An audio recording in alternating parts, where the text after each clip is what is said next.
Escatologia não tem que ser uma palavra que tem que trazer medo, não. Medo não fala nos dois sentidos, né? Tem gente que tem medo do fim dos tempos.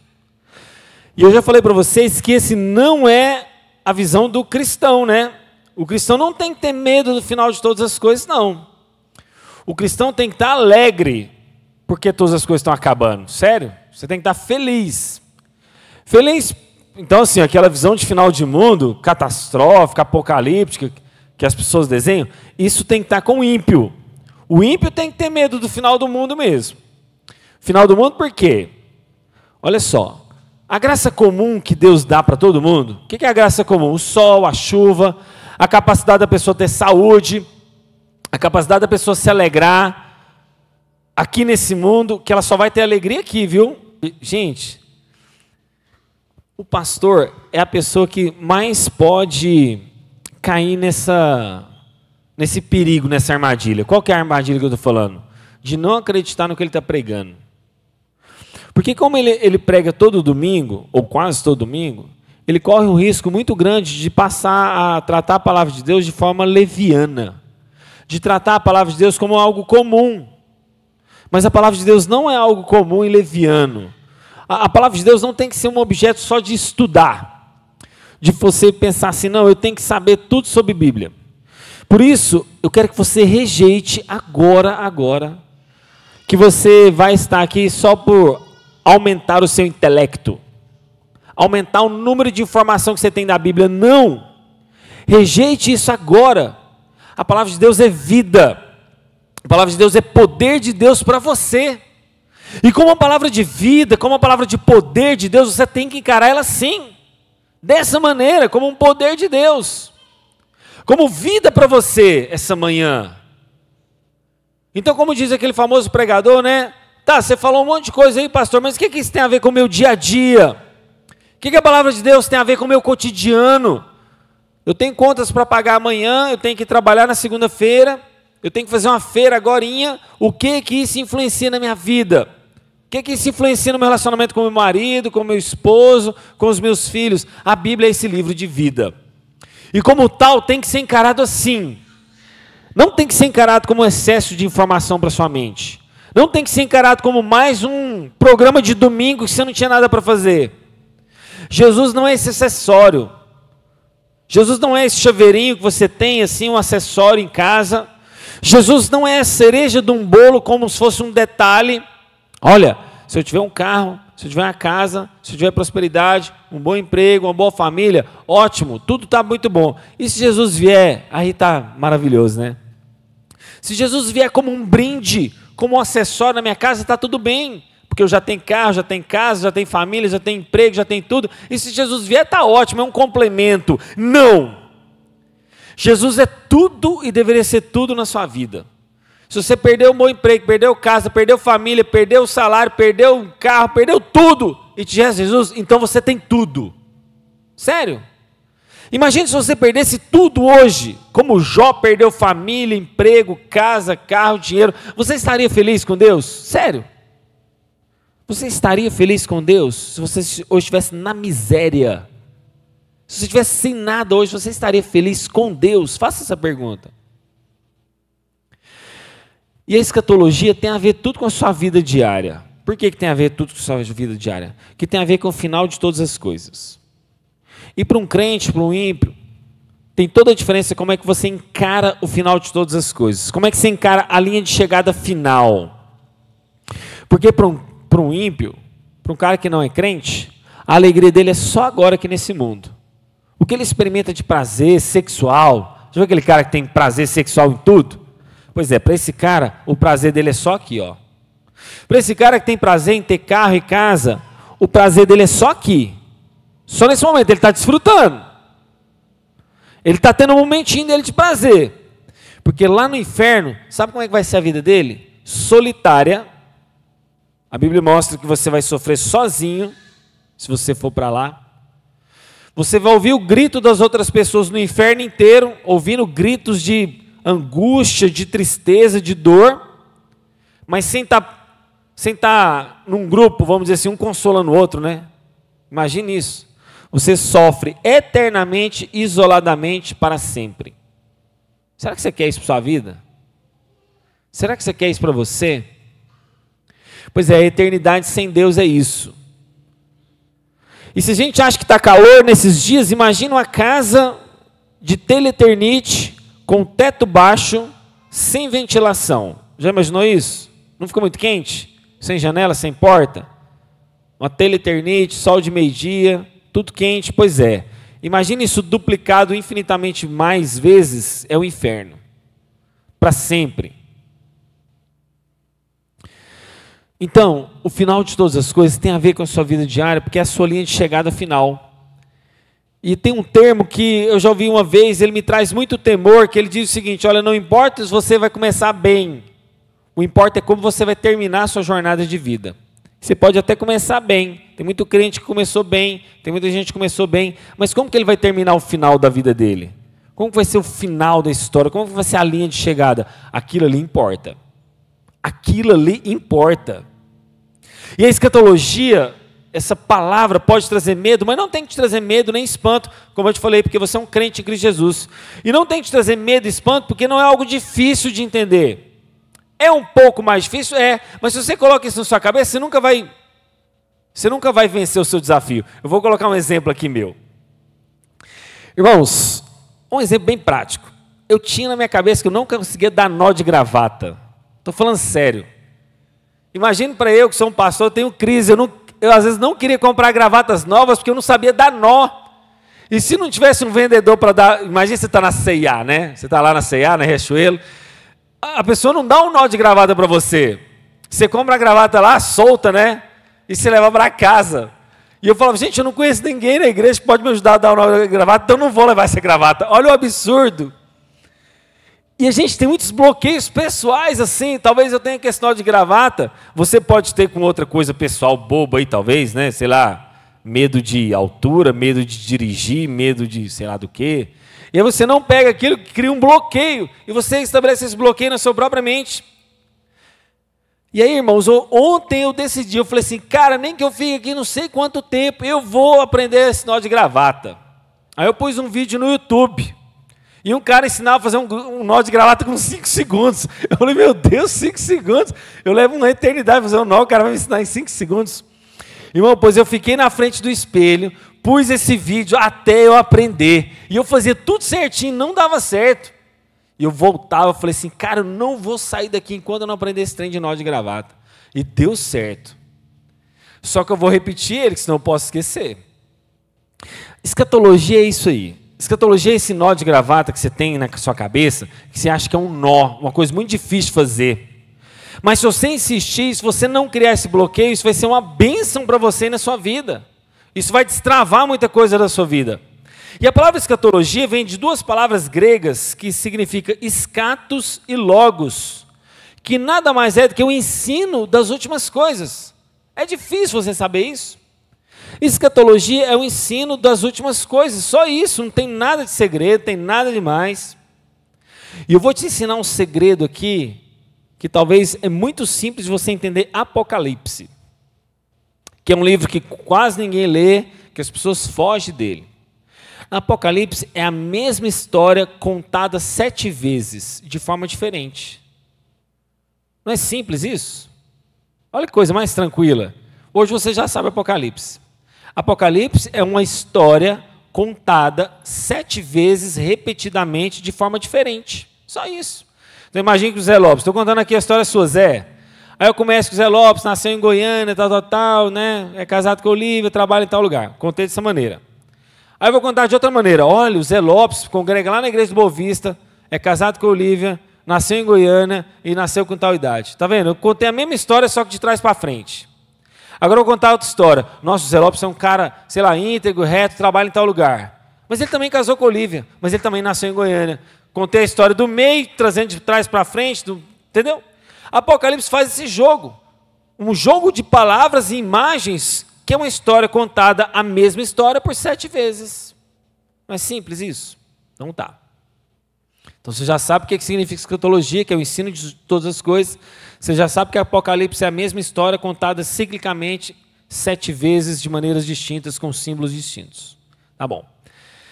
Só que é o seguinte, a escatologia, que é esse estudo final de todas as coisas, ele relaciona com o indivíduo e com o todo. Por isso que você tem que parar para pensar. Escatologia é essas duas áreas da vida. Esse ensino do final de todas as coisas está relacionado com você, indivíduo, e com o cosmo, com o todo, com o mundo inteiro. Tá? Então vamos lá. Para você, quando você morre, Jesus veio para você. Essa é uma escatologia individual, pessoal. Para você, você e Deus. Essa é individual. Só que vai chegar um dia que Jesus vai voltar para todo mundo. Essa é a escatologia coletiva, cósmica, que vai acontecer para todos, vivos, mortos, Adão, para Dom Pedro II, para o Elon Musk, para o dono da Rede Globo, para o Silvio Santos, cósmica, para todo mundo, todos mundo. E com relação então à sua escatologia individual, pessoal, ela tem a ver com morte física, tem a ver com a imortalidade da sua alma, e aí tem a ver com... Olha só que interessante isso. Por que você não é eterno nesse sentido? Só Deus é eterno.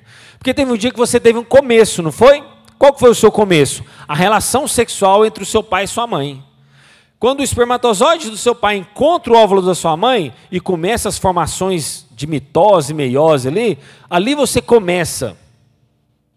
E olha que sério, ali começa a sua morte eterna ou a sua vida eterna. Já parou para pensar nisso? Todo bebê, quando ele começa a ser gerado na barriga de uma mãe, ali começa a vida eterna dele ou a morte eterna dele, o destino final dele. Por isso que o certo não é falar assim, ó, vida eterna. Ah, você vai viver eternamente com Deus? Sim e não. Sim, porque vai ser uma vida sem fim ou uma morte sem fim, mas você não é eterno, só Deus é eterno. Então é melhor você falar assim, uma vida sem fim ou uma morte sem fim. Porque vida eterna ou morte eterna, na verdade essa palavra eterno só cabe a Deus. Entende?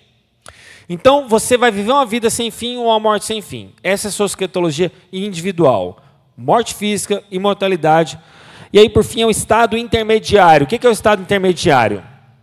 O estado intermediário é esse momento que você morre e você está esperando Jesus voltar. Então vamos imaginar um parente seu que morreu, um amigo seu que morreu.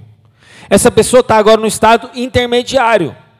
Ou ela está com Deus, esperando Jesus voltar, ou ela já está no inferno, esperando Jesus voltar.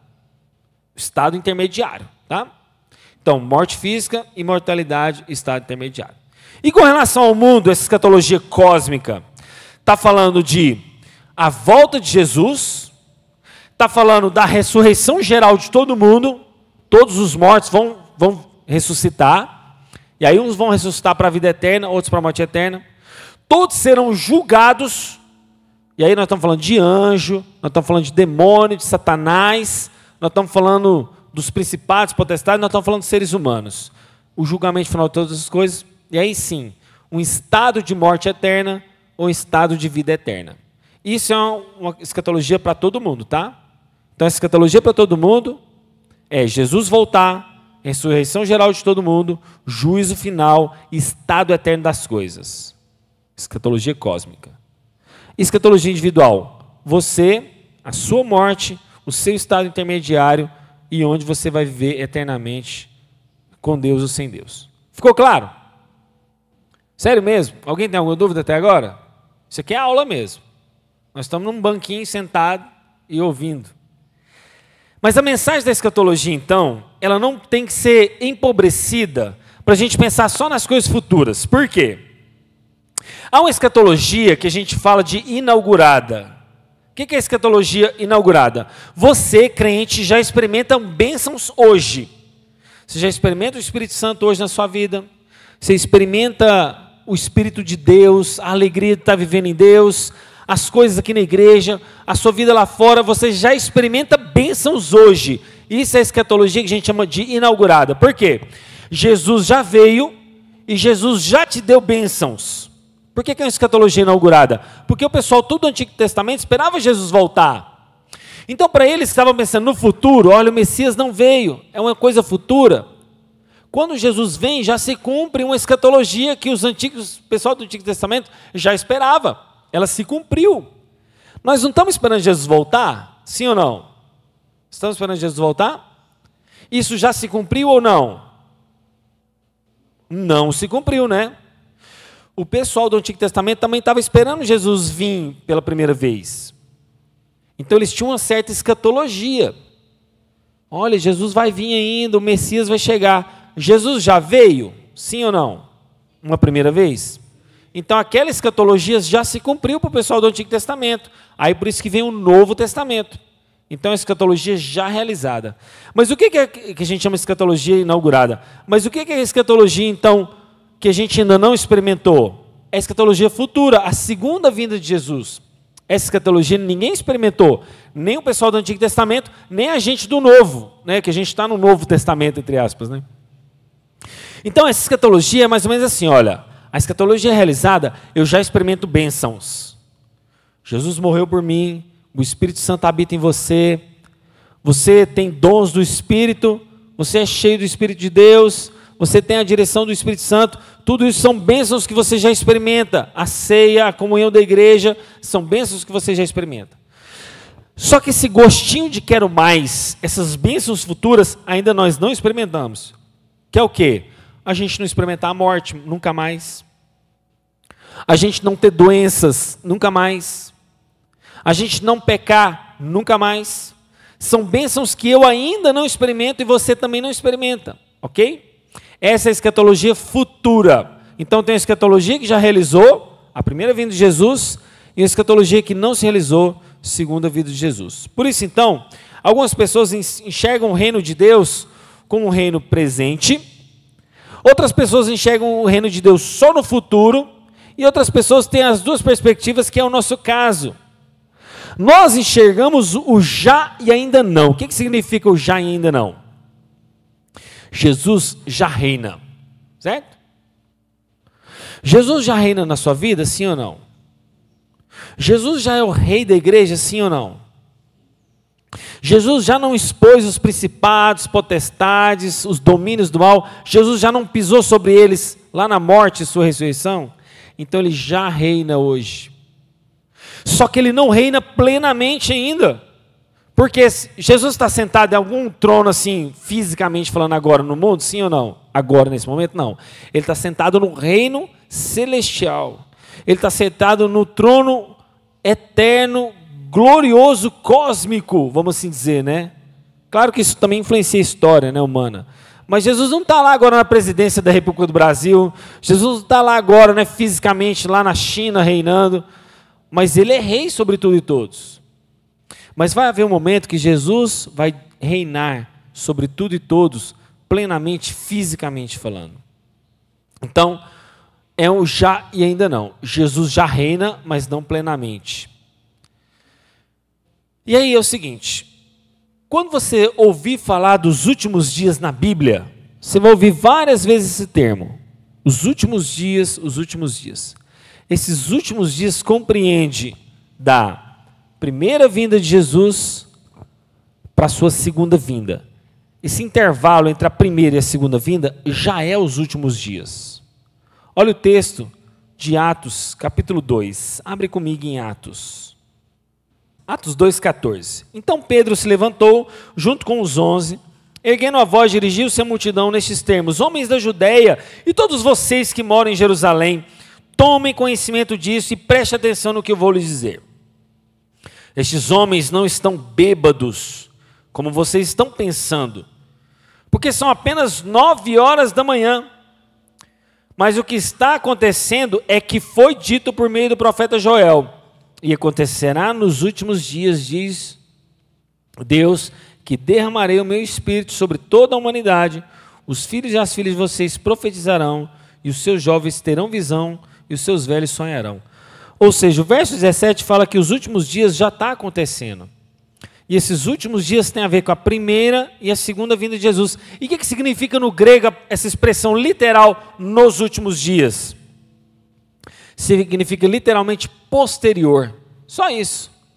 Então, se a gente pudesse trocar assim, ó, essa frase, nos últimos dias, a gente colocaria assim, ó: então acontecerá que posteriormente Deus diz que será derramado o Espírito de Deus e tal. Então significa simplesmente posteriormente. Pedro, então, nesse sermão aqui do Pentecostes, ele está instruindo que nós já estamos vivendo esses últimos dias, ou seja, entre a primeira e a segunda vinda de Jesus. Toda vez que você vê o termo nos últimos dias na Bíblia, significa esse período entre a primeira e a segunda vinda, do qual a gente também já vive. Só que tem uma expressão diferente na Bíblia.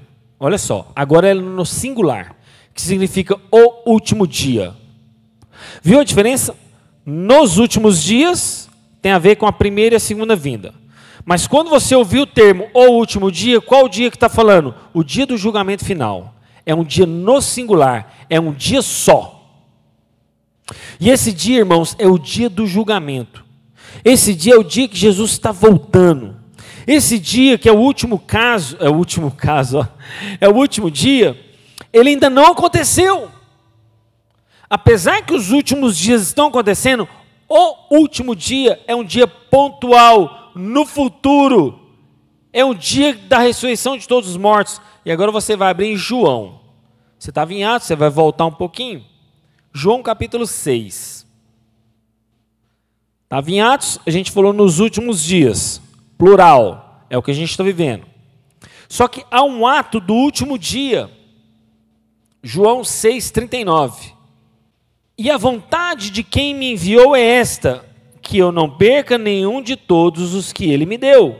Pelo contrário, eu o ressuscitarei no último dia. É o dia da volta de Jesus, é o dia da ressurreição dos mortos. Ou seja, é o último dia dos últimos dias. Entende isso? Nós já estamos vivendo os últimos dias, e o último dia será o último dia mesmo, final. Esse é um dia só. É mais ou menos igual o anticristo. Lembra quando a gente pregou sobre o anticristo? João fala que haveria sempre muitos anticristos nos últimos dias, né? Então vamos supor que Hitler foi um anticristo? Sim, de certa maneira, Hitler foi um anticristo. Os imperadores romanos que perseguiram a igreja foram uma espécie de anticristo? Sim. Foi um dos anticristos, que são vários. Eu tenho uma opinião de quem é um anticristo hoje, talvez. Claro que existem até mais de um anticristo. Mas para mim há um anticristo hoje meio singular, que eu não vou falar, senão o vídeo do YouTube vai me derrubar. Mas, de certa maneira, há um anticristo hoje que eu creio, você pode discordar de mim, mas para mim há um anticristo hoje reinando, né, vamos assim dizer, nesse mundo. Que está, para mim, é uma figura política de um país, tá, grande hoje no mundo. Mas eu posso estar enganado, pode ser que não seja, mas ele prefigura o anticristo. Mas haverá também um anticristo final. Por mais que há vários anticristos ao longo da história, haverá um último final, que será ainda mais perverso, que vai perseguir a igreja mesmo, que vai perseguir o povo de Deus. Então, irmãos, não creia numa escatologia boazinha, do tipo assim, olha, tudo vai caminhar bem para o final. Sabe essa teologia do coach? Por que a gente combate tanto aqui a teologia do coach, de certa maneira? Porque os coaches pregam uma mentira. O coach prega que você é filho de Deus? Amém, isso é verdade. O coach prega que você é amado de Deus? Sim, também isso é verdade. Só que o coach floreia do tipo assim, você é demais. Você é o cara. Isso é uma mentira. Ou então o coach prega assim, olha, no final do tempo vai estar tudo certo. Vai estar tudo bem com você.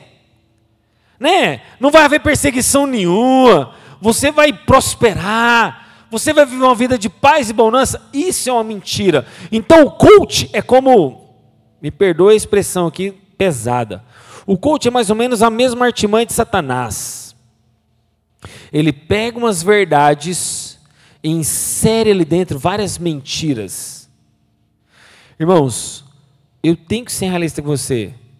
O final das coisas vai caminhar para coisas difíceis, sim. É sério isso. O final de todas as coisas, que é esse último dia, vai caminhar para dias maus. E nós vamos ver hoje à noite que a marca da besta, eu vou refrisar isso, né? A marca da besta não é um chip que vai ser colocado na sua mão. A marca da besta não é um chip que vão colocar na sua testa. Quando Apocalipse fala de mãos e testa, ele está falando de obras e pensamentos. A marca da besta tem a ver com você agir igual a esse mundo, pensar igual a esse mundo. E que se você não agir conforme esse mundo, e você não pensar igual esse mundo, você está fora do sistema. Você está fora do enquadramento desse século. Por isso esse último dia do qual Jesus está falando aqui, em João capítulo 6, verso 39, está falando desse último dia final, desses últimos tempos que vão ser maus. Os dias serão maus. A própria palavra diz isso. Você tem que remir o tempo. O que é remir o tempo? Usar bem o seu tempo. Por que você tem que usar bem o seu tempo? Porque os dias são maus. Então, eu não quero aqui te assustar, porque você é um crente em Cristo Jesus. A nossa escatologia é de esperança. Significa que você, olha só irmãos, olha o paradoxo que você vive. Você se alegra porque os últimos dias estão chegando, ou o último dia, perdão, está chegando, porque a gente já vive nos últimos dias. Você se alegra com o último dia chegar. Esse último dia, quanto mais perto ele está, vai ser de dor, vai ser de ranger de dentes, vai ser difícil, mas isso é alegre. Você tem que se alegrar. É por isso que Jesus usa aquela parábola da questão da mulher que está tendo filho. Olha só o paradoxo que as grávidas vivem, né? A grávida mais recente foi a Lu aqui. Então, ela está se aproximando de uma alegria que o filho está chegando. É um dia alegre, mas é dia de dores. É dia de sofrimento. Mas é o sofrimento que combina na alegria. Entende esse paradoxo? Isso é a igreja. A igreja está caminhando nos últimos dias? Sim. Está caminhando para o dia final? Sim. É alegria? É. Jesus está voltando, tudo vai se cumprir, tudo vai ser maravilhoso, mas é dia de dores. Por isso os dias são maus. Por isso talvez você está vivendo uma doença. Por isso talvez você está vendo assim, conturbação nas famílias. Por isso você está vendo pessoas, pais se levantando contra filhos, filhos contra pais. Talvez você está vendo aí o anticristo se levantando, perseguição na igreja. Então, meus irmãos, é isso mesmo, é esse paradoxo. São dias maus, mas está caminhando para um último dia final que vai ser alegre e feliz. Entende isso? Isso é escatologia. Tem algo difícil nisso? Sim e não. Sim, porque é difícil da gente entender, mas não porque é alegre da gente pensar. E eu quero terminar dizendo isso hoje, essa manhã. A sua escatologia é essa. Você não tem que viver desesperado igual ao do mundo. Por isso que essas redes sociais, internet, filme, novela, te influencia tanto a pensar no fim do mundo de forma errada. Você foi contaminado por isso. E eu estou descontaminando você hoje. Eu estou tirando os entulhos da sua mente e do seu coração, que a escatologia final para o crente é alegre, mas ela vai ser ao mesmo tempo turbulenta. Vai ser difícil mesmo. Por isso que eu sempre falo para vocês, qual que é o resumo que eu quero pregar esse ano? Perseverança. Perseverança. Eu acho que se a gente fosse traduzir, né, tem as igrejas que colocam, né, o tema do ano, já viu isso? Esse é o ano da vitória, esse ano é o ano da conquista, esse é o ano da dupla honra. Eu te falo o seguinte, eu quero dar uma ênfase nesse ano da perseverança, porque a perseverança é que vai te mostrar se você é um crente fiel ou não. É no meio da tribulação que você vai mostrar que você é um crente firme ou não. É no meio da perseverança que vai mostrar se você vai chegar na linha de final da chegada, sabe, lá. Então, pense na perseverança. Eu não estou dizendo que serão dias fáceis. Não estou dizendo que serão dias sem lutas. Mas é nessa perseverança que vai mostrar os verdadeiros crentes. Os verdadeiros fiéis de Deus. Amém? Vamos orar?